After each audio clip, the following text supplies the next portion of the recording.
আসসালামু আলাইকুম। সুপ্রিয় দর্শকবৃন্দ, আমরা এই মুহূর্তে দাঁড়িয়ে আছি সিলেটের গোলাপগঞ্জ উপজেলার বাদেশ্বর ইউনিয়নের নালিউরি গ্রামে। রাস্তার মধ্যে হঠাৎ গোলাপগঞ্জ উপজেলার বাদেশ্বর ইউনিয়ন বিএনপির সভাপতি সহ জয়েন্ট সেক্রেটারি সহ বাংলাদেশ জাতীয়তাবাদী দলের একঝাঁক নেতৃবৃন্দ দেখে হঠাৎ আমরা ব্রেক করতে হলো এবং বিষয়টা তারা এই রাস্তার মধ্যে কিসের জন্য বিভিন্ন এলাকায় এই এলাকায় গমন করছেন এবং ঘোরাফেরা করছেন। বিষয়টা আসলে আমরা তাদের মুখ থেকেই জেনে নেই, তাহলে সুবিধা হবে। কইলে আমি কইলে তুই সাদা কইবা আর কে কইতাই ভারপ্রাপ্ত সাধারণ সম্পাদক জনাব বাদেশ্বর ইউনিয়ন বিএনপির ভারপ্রাপ্ত সাধারণ সম্পাদক নজরুল ইসলাম নজাই ভাইয়ের কাছ থেকে বলা জানবো যে তাই এই মধ্য দুপুর বেলায় পরন্ত বিকেলে বলা হয় যায় যে তাই হঠাৎ করে রাস্তায় কিতার লাগে নেমে আসলে। বিসমিল্লাহির রহমানির রহিম। বাদেশ্বর ইউনিয়নের ১ নং ওয়ার্ডের নালিউরি গ্রামে আমরা নালিউরি গ্রামের সকল ধানের শীষের সমর্থন, ইমরান ভাইয়ের সমর্থনের প্রত্যেক নেতাকর্মী আমরা নালিউরি গ্রামে একটা গণসংযোগ করিয়ার আলহামদুলিল্লাহ আমরা বাদেশ্বর নালিউরি গ্রামে ব্যাপকভাবে ধানের শীষের সমর্থন সাড়া পাইছি, ইমরান ভাই সাড়া পাইছি। আমরা এইরকম প্রত্যেক দিন এক এক ওয়ার্ডে ওয়ার্ডে আমরা ধানের শীষের সমর্থনের গণসংযোগ চালাইমু এবং আমার বিশ্বাস, আমি আশার উপরে ভরসা করি আর আমরা দানের শীষের ব্যাপক সাড়া পাইছি এবং ইনশাআল্লাহ আমরা বাদেশ্বরে বিপুলভাবে দানের বিজয় করব। ধন্যবাদ। আসসালামু আলাইকুম। বিসমিল্লাহির রহমানির রহিম। বাংলাদেশ জিন্দাবাদ। বাংলাদেশ জাতীয়তাবাদী দল বিএনপি জিন্দাবাদ। শহীদ জিয়া এবং বেগম খালেদা জিয়া অমর হোক। দেশ নেতা বিএনপির চেয়ারম্যান জনাব তারেক রহমান জিন্দাবাদ। সুপ্রিয় দর্শকবৃন্দ, শ্রোতাবৃন্দ, আপনারা জানেন সিলেট ৬ সংসদীয় আসন ২৩৪ নম্বর একটা নির্বাচনী এলাকা। এই নির্বাচনী এলাকা থেকে আগামী ত্রয়োদশ জাতীয় সংসদ নির্বাচনে প্রার্থী মনোনীত হয়েছেন সিলেট জেলা বিএনপির সংগ্রামী সাধারণ সম্পাদক জনাব অ্যাডভোকেট ইমরান আহমদ চৌধুরী। আগামী ১২ই ফেব্রুয়ারি নির্বাচন অনুষ্ঠান অনুষ্ঠিত হবে।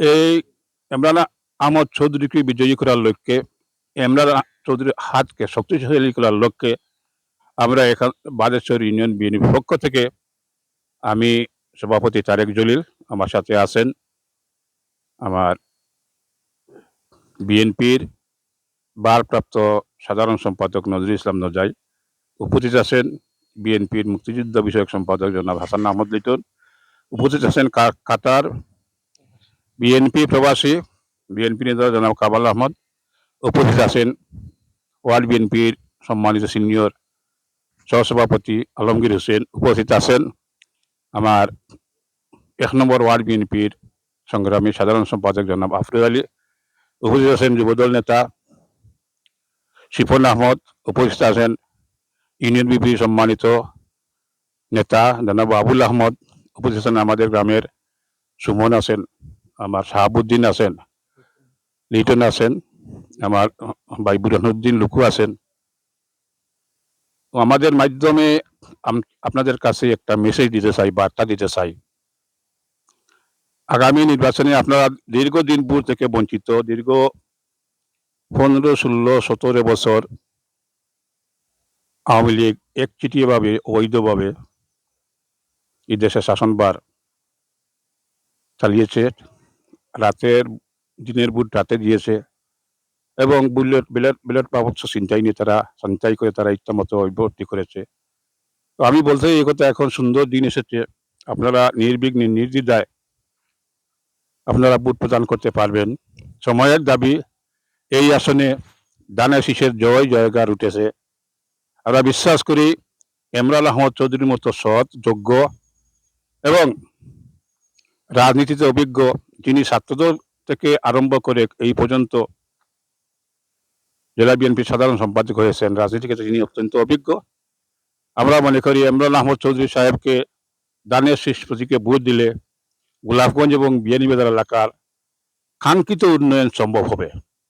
আর আমার একটা প্রশ্ন, জি, যেমন ধরুন বাংলাদেশ 64 থেকে দেখা গেছে গোলাপগঞ্জ বিয়ানীবাজার 6 আসনের মানুষগুলা বেশিরভাগ সুতের বিপরীতে থাকে। অন্য অন্য এলাকা বা বিভাগে দেখা গেছে রাস্তাঘাটের এত উন্নয়ন, কিন্তু তারা একটি কাজ করে যে সরকার গঠন করবে তাকে এমপি নির্বাচিত করে তারা কিন্তু এই 6 আসনের মানুষগুলা মনে করেন কি এবার সেই প্রত্যাশা পূরণ করবে যে সুতের বিপরীতে যারা সরকার গঠন করবে বা প্রধানমন্ত্রী হবে, সবাই বুঝতে পারছে বাংলাদেশের কে বা কারা হবে। আম, তাদের অনুকূলে যাবে না সুতের বিপরীতে এবার আশা করছেন থাকবে। আপনি ধন্যবাদ। কোনটা আশা করেন? ধন্যবাদ জনাব আজিজুর রহমান খান। উনি বিএনপির থানা নেতা এবং তিনি বিশিষ্ট অনলাইন সাংবাদিক। যিনি যে প্রশ্ন করেছেন, এই দেশবাসীর কাছে স্পষ্ট উন্নয়ন কোন দলের পক্ষে সম্ভব। অতীতে বিএনপি তিনবার রাষ্ট্র ক্ষমতায় ছিলেন আমাদের মরহুমা প্রধানমন্ত্রী বেগম খালেদা জিয়া। তার সময় বিপুল উন্নয়ন হয়েছে, রাস্তাঘাট, ব্রিজ, কালভার্ট, শিক্ষা প্রতিষ্ঠানে স্বাস্থ্য, শিক্ষা, সব ক্ষেত্রে বিপুল উন্নয়ন হয়েছে।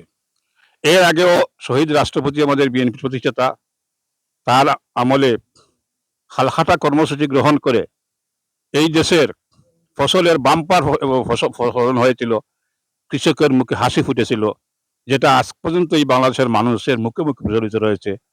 সুতরাং যে এই রাস্তাঘাটের উন্নয়ন হয়েছে, কূটনৈতিক সম্পর্ক জোরদার হয়েছে, বিদেশের সাথে সম্পর্ক, বিশেষ করে ইসলামী বিশ্বের সাথে আমাদের শহীদ প্রেসিডেন্ট রাষ্ট্রপতি জিয়াউর রহমান সুসম্পর্ক স্থাপন করেছিলেন বলেই আজ পর্যন্ত এই দ্বারা অব্যাহত রয়েছে। সুতরাং কে কোন দল কোন প্রার্থী নির্বাচনে জয়লাভ করলে সরকার গঠন করবে এবং দেশের কাঙ্ক্ষিত উন্নয়ন করবে, এটা সবার জানা হয়ে গেছে। যেটা আপনি প্রশ্ন করেছেন সাংবাদিক মহোদয়, আপনার জ্ঞাতা জানাতে চাই, আমাদের দেশবাসী সবার উদ্দেশ্য, লক্ষ্য, আমাদের 90% মানুষের লক্ষ্য যে বিএনপি ক্ষমতা যাক, সুষ্ঠু নির্বাচনের মাধ্যমে বিএনপি ক্ষমতা যাক। বিএনপি ক্ষমতায় গেলে বিএনপি জনগণের আস্থা, বিশ্বাস, শ্রদ্ধাবোধ রয়েছে। বিএনপি ক্ষমতায় গেলে অতীতের অভিজ্ঞতাও রয়েছে। বিএনপি ক্ষমতায় গেলে দেশের কাঙ্ক্ষিত উন্নয়ন সম্ভব। দেশের মানুষের মুখে, কৃষক, মজুর, খামার কুমার, জেলে তাঁতি, সবার মুখে হাসি ফুটবে, এই এই এটা সবাই আশা করে। এবং এ কারণেই আগামী নির্বাচনে মানুষ বিএনপিকে সিংহভাগ বুঝবে ইনশাল্লাহ। ধন্যবাদ আপনাকে প্রশ্ন করার জন্য। উন্নয়নও ঘটবে। যেমন ধরুন আপনাদের দেখতে পাচ্ছেন কয়েকদিন আগে নড়াইল আমরা গিয়েছিলাম, নড়াইলের দিকে দিয়ে দেখেছি যে রাস্তাঘাটে যেখানে রাস্তার প্রয়োজন নেই সেখানে রাস্তাঘাটে পাকা রাস্তা, কিন্তু স্রোতের বিপরীতে হাঁটায় আমরা কিন্তু পাই নাই। এবার আপনারা হয়তো মানুষের ডোর টু ডোর গিয়ে এইটাতে অন্তত কি বুঝাই? অবশ্যই আমাদের যে মনের মধ্যে যে আশা, উদ্দীপনা, উৎসাহ আছে, আমরা স্রোতের বিপরীতে তাকায় আমাদের এলাকায়, বিভিন্ন বাংলাদেশের সব এলাকায় কাঙ্ক্ষিত উন্নয়ন সম্ভব হয় নাই। বিগত সরকার তার দালালদের মাধ্যমে দেশ পরিচালনা করেছে, তার দালাল এমপি মন্ত্রী ছিলেন, এরা লুটপাট করেছে কিন্তু দেশের উন্নয়নের দিকে খেয়াল করে নাই, নজর দেয় নাই। আমরা কান্নাকাটি করেও আমাদের গ্রামের রাস্তাঘাট আমরা পাই না। কেন কেন পাই নাই? কারণ আমরা স্রোতের বিপরীতে চলে, আমরা বিএনপির রাজনীতি করি, জাতীয়তাবাদী রাজনীতি করি। এই জন্য এই স্রোতের পক্ষে থাকবে এবং ইনশাআল্লাহ সাধারণ মানুষ, সিংহভাগ সাধারণ মানুষ এই আগামী 26 ফেব্রুয়ারি নির্বাচনে স্রোতের পক্ষে থাকবে এবং বিএনপিকে ভালোবেসে শ্রদ্ধা করে, বিএনপির উপর আস্থা বিশ্বাস রেখে সাধারণ মানুষ ভোট দিয়ে নির্বাচনে বাংলাদেশের জাতীয়তাবাদী দল বিএনপির প্রার্থীদেরকে বিজয় করিয়ে সরকার গঠন করতে সাহায্য করবে ইনশাআল্লাহ। আচ্ছা, আপনারা যে বাড়িতে বাড়িতে যাচ্ছেন, কেমন সাড়া পাচ্ছেন? ধন্যবাদ আপনাকে। আসলে 99% আমরা যে আজকে গণসংযোগ করলাম, 99% আমরা আশা দিয়েছেন ইনশাল্লাহ আগামী দিনের দানের শেষের 12 তারিখ দানের শেষে ভোট দিয়ে জয়যুক্ত করবেন গোলাপগঞ্জ উপজেলা, গোলাপগঞ্জ বিয়ানীবাজারের সর্বস্তরের মানুষ ইনশাল্লাহ আগামী দিনে, আগামী 12 তারিখ আমরা বিপুল ভোটে জয়যুক্ত করব এই আশা প্রত্যাশা রেখে ধন্যবাদ সবাইকে। আসসালামু আলাইকুম। বিসমিল্লাহির রহমানির রহিম। আজকে আমরা সকাল 10টা থেকে নালিরি গ্রাম গণসংযোগ শুরু করছি। বিশেষ করে গ্রাম 3 বাটর 2 বাট আমরা সমস্ত গ্রাম পরিদর্শন করিয়া বেশিরভাগও আমরা সারা পাই আর যে বিএনপির পক্ষে মানুষে ভোট দিব। এবার কোর ইলেকশন সবেও কয় যে সুষ্ঠু ইলেকশন হইব, ওই হিসাবে তারা ভোট দেওয়ার সুযোগ পাইব। আগামীতে যত ইলেকশন হয়েছে এটা রাতের ভোট, দিনের ভোট রাতে হয়েছে, হওয়ার কারণে আমরা সুষ্ঠু কোনো ভোট দিতাম পারছি না। এবার ভোটাররা বেশিরভাগ ভোটার একটা আমেজার, তারা মনে করে যে সুষ্ঠু একটা নির্বাচন হইব, তারা সুষ্ঠু একটা অধিকার ঘুরিয়া পাইব, ভোট দেওয়ার একটা অধিকার তারা ঘুরিয়া পাইব। এই আশা আমরা ব্যক্ত করিয়া আমরা গ্রামবাসী সবার কাছে আমরা আশাবাদী, আমরা এবার ইলেকশন বিএনপি পাস করব, বিএনপি সরকার গঠন করব, এই আশাবাদ ব্যক্ত করি আমরা। ধন্যবাদ। সুপ্রিয় দর্শক বিন্দু, আসলে শুনলাম যে গোলাপগঞ্জ বেনিবাজার বারবার যারা সরকার গঠন করে এদেরকে ভোট না দিয়ে বিপরীত দিকে দেয়, যার কারণে কাঙ্ক্ষিত উন্নয়ন আর হয় না।